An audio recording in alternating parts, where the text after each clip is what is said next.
when I do my stuff one-handed, I have my hand a little more towards the middle of the rein. It's just slightly down the inside. So if I were just standing right here, right between my thumbs is the middle of my rein, okay? So I'm just to the inside of middle, or maybe just a tick further down than that. But I keep fairly centered on the rein, and I really use my legs to drive my horse into the bridle. So,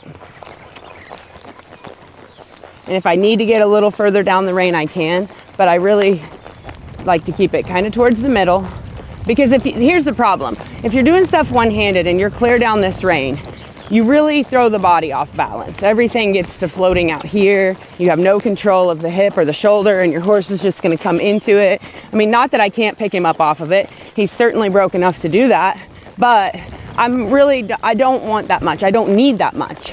I just want to be able to see the corner of his eye and be just far enough down that rein that I have a little bit of shape through the body right here, but I don't need a whole bunch. I want it to be pretty balanced and just soft and going forward, because we don't want our horses moving around like this all the time. You know, that's when I'm going in a straight line, say I'm going across to the second barrel or whatever, when I get over there, I only want like this much shape in the body. I don't need a bunch.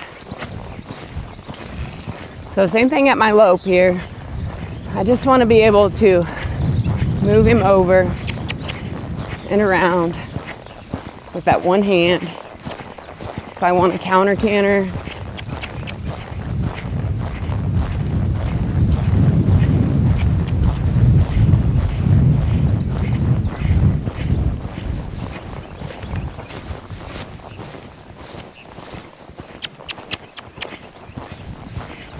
or if I just want him to go in a straight line with a little bend. That's good.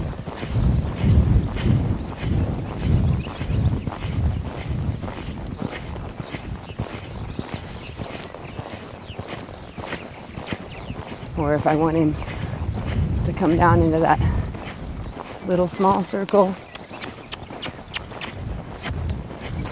I went to the horn really a lot earlier than I should have at the second barrel. And there was a little spot on the back side of it where he really probably should have hit it, but he so easily let me just pick my hand up like this and kind of squeeze my legs on him, and he just moved up and around it like he was supposed to. So I cannot emphasize enough how important it is that your horses are respectful of this one rein and your legs. You know, that's what you have to remember. When you see me doing this stuff, I mean, okay, for example, I'm on a loose rein right here. My hand is right here, but I'm pretty much loose. Everything that is happening right now is happening with my legs. Can you see my legs doing much? No.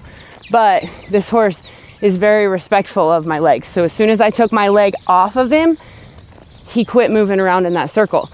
You know, so same thing here. If I want him to come around, I don't have to pull him. I can use this leg and ask him to step around in this circle. This leg is off of him, my right leg.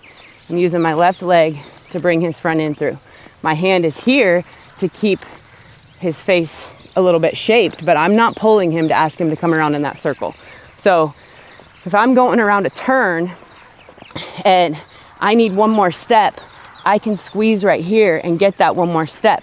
If I'm going around the back side of a turn and I know my horse's hip is about to catch it, I can put my leg back here and ask him to step that hip around the turn. You know, sometimes you'll see me do it like on the back side of a turn. I'm like, oh, you know, kind of like I'm going to move my body out of the way, but mostly what it's doing is moving my horse's hip out of the way. When I do this, my horse's hip moves. So just, you know, keep that in mind. And that's why it's so important that our horses, you know, are broke loose in all of their body parts and that we can move them with the lightest pressure possible.